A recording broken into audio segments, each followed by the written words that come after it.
Sumikla pa sunog sa barangay poblasyon sa Muntinlupa kanina madaling araw.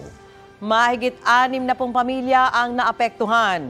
Para sa update sa sunog na yan, may unang balita live si Bam Alegre. Bam!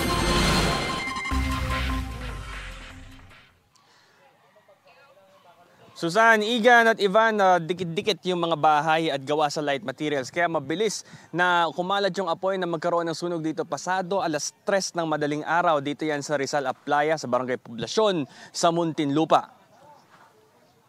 Sa tala ng barangay, mahigit 60 pamilya ang naapektuhan ng sunog pero posible pang dumami ang bilang na ito dahil marami nga rin extensive yung damage na nasustain ng lugar na ito. Pero sa kabutihang palad, walang naitalang sugatan o nasawi dito sa sunog na nangyaring ito.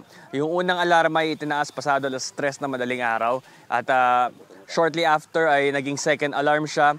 Pero ngayong pasado alas 5 na madaling araw ay under control na ang status ng apoy at patuloy yung mapping operations dahil may mga ilang baga pa. Tulad nito, nakikita ninyo sa ating live na kuha. Ito may apoy pa rin dito sa ating likuran. No? And mausok siya. Naging malakas din yung hangin kasi nasa tabi ito mismo ng Laguna Divine. Kaya mabilis din kumalat yung apoy.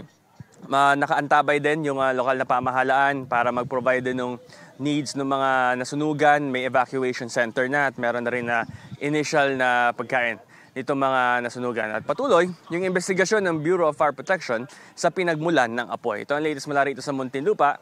Bam Alegre para sa GMA Integrated News.